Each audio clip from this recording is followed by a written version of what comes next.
Selamat malam Jesus Lovers. Selamat Natal. Selamat merayakan kepedulian Allah.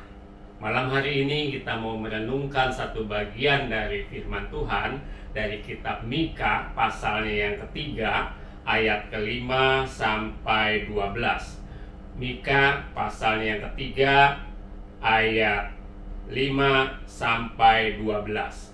Sebelum membaca, mari kita satu di dalam doa. Bapa di dalam Kristus, kami bersyukur atas segala berkat yang Tuhan berikan kepada kami.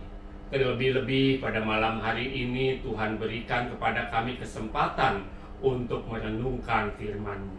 Buka hati pikiran kami agar kami boleh mengerti apa yang hendak Tuhan sampaikan di dalam kehidupan kami. Di dalam Kristus kami naikkan doa ini. Amin. Mika pasal yang ketiga ayat kelima sampai 12 saya bacakan untuk kita semua. Beginilah firman Tuhan terhadap para nabi yang menyesatkan bangsaku, yang apabila mereka mendapat sesuatu untuk dikunyah, maka mereka menyerukan damai.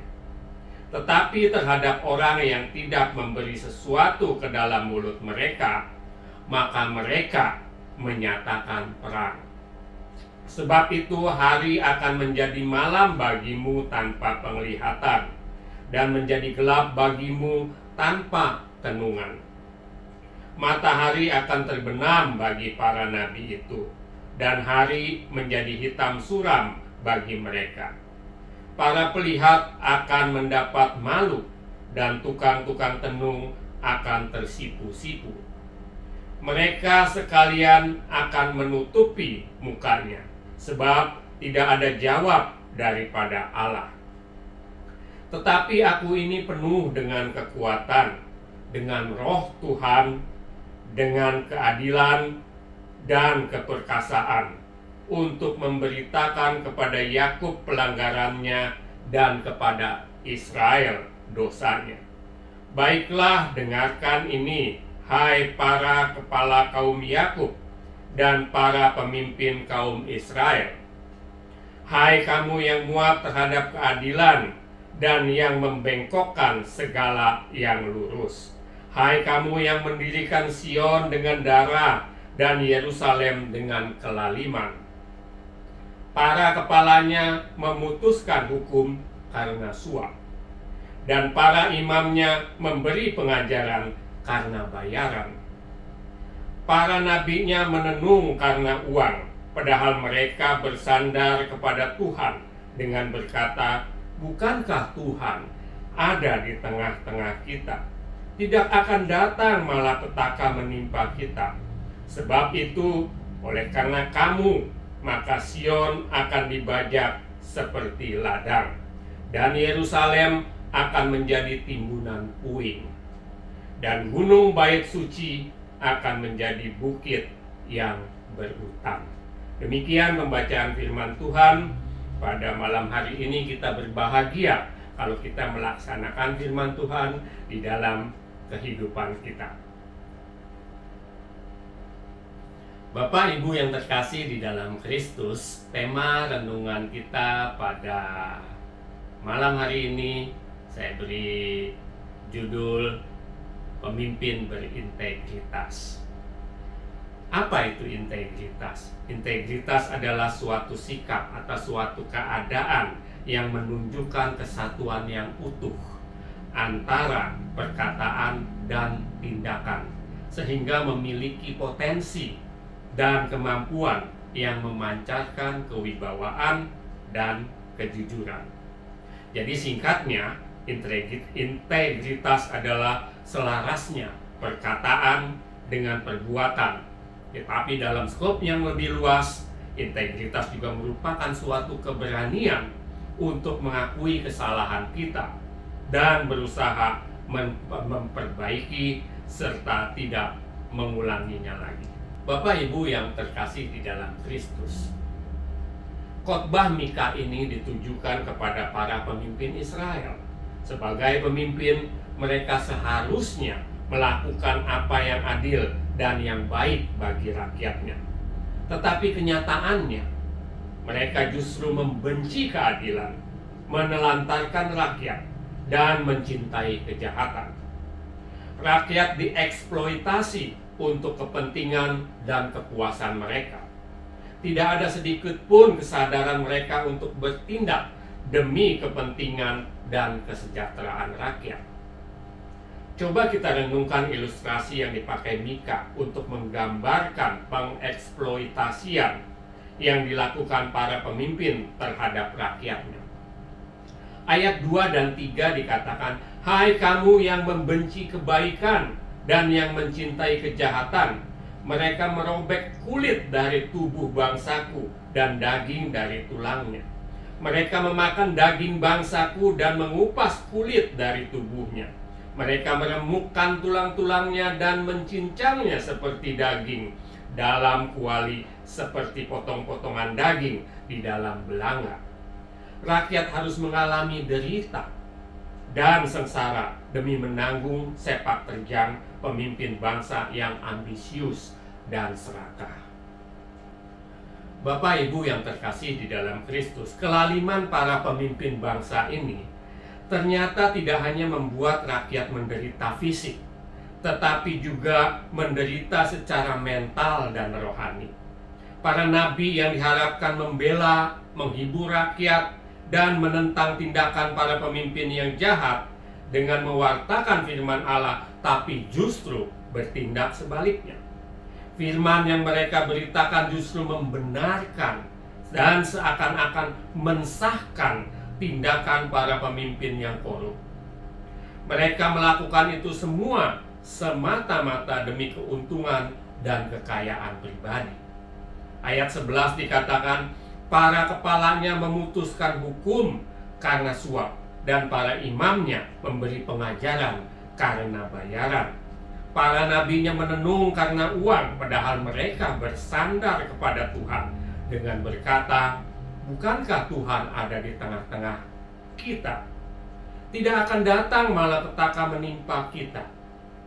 Bapak Ibu, ini benar-benar munafik.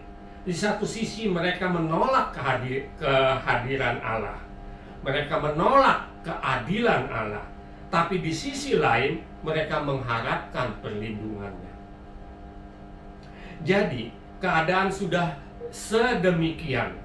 Kalau keadaan sudah sedemikian, kemana lagi rakyat akan meminta pertolongan dan perlindungan? Tidak ada. Maka tepatlah jika Mika menggambarkan rakyat seperti daging yang dipotong-potong dan dicincang. Rakyat tidak lagi berpengharapan untuk merasakan keadilan, untuk merasakan keadaan yang lebih baik. Mereka merasakan kehancuran total. Karena itulah para pemimpin dan nabi akan menghadapi konsekuensi spiritual maupun konsekuensi material yang semakin berat. Mereka akan kehilangan sumber kekuatan dan penghiburan terbesar ketika malapetaka menimpanya.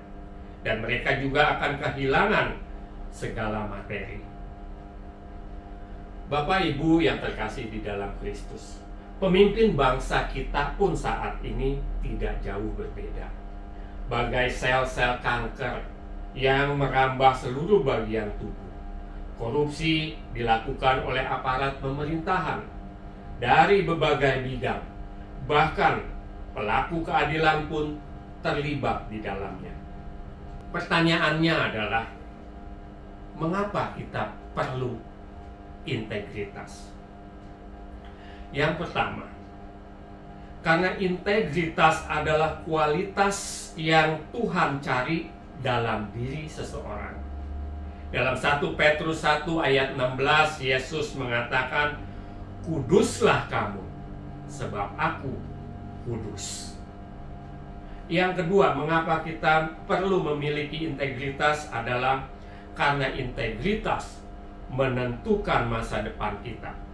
Orang yang memiliki integritas pasti memiliki masa depan yang baik, karena dia adalah pribadi yang benar di hadapan Tuhan.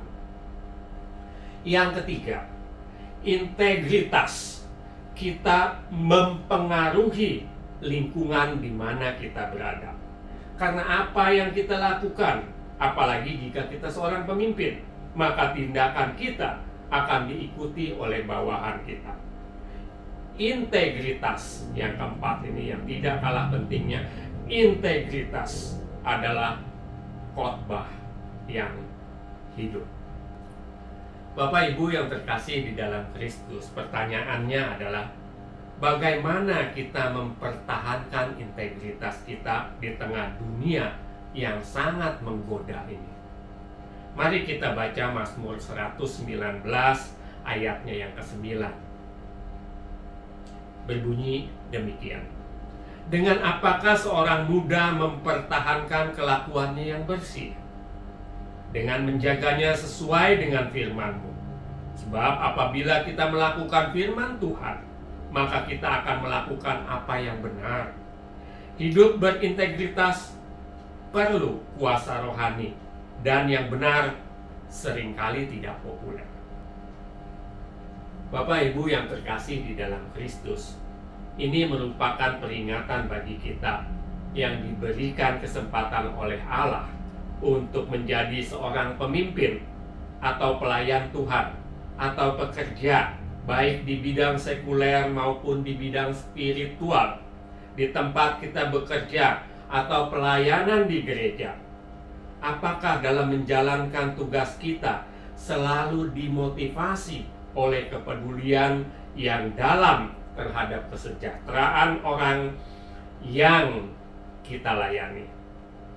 Atau kita hanya dimotivasi oleh kepentingan pribadi kita sendiri, kebanggaan terhadap kedudukan kita, atau nafsu untuk terus berkuasa? Bapak Ibu yang terkasih di dalam Kristus, teladanilah Mika yang senantiasa menyampaikan kebenaran secara konsisten. Teladanilah juga Daud, seperti yang di awal saya katakan tadi. Integritas juga merupakan suatu keberanian kita untuk mengakui kesalahan kita. Daud berani mengakui kesalahannya di hadapan Allah akibat perbuatannya yang tidak baik. Daud mempunyai integritas. Dia tidak menyembah Allah lain, berbeda dengan anaknya Salomo.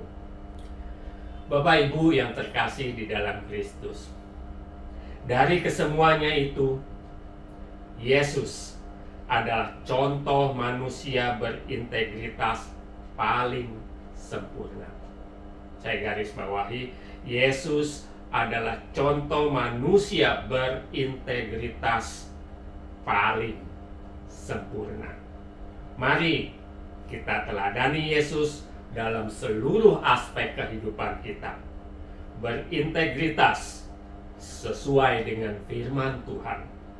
Karena integritas adalah khotbah yang hidup.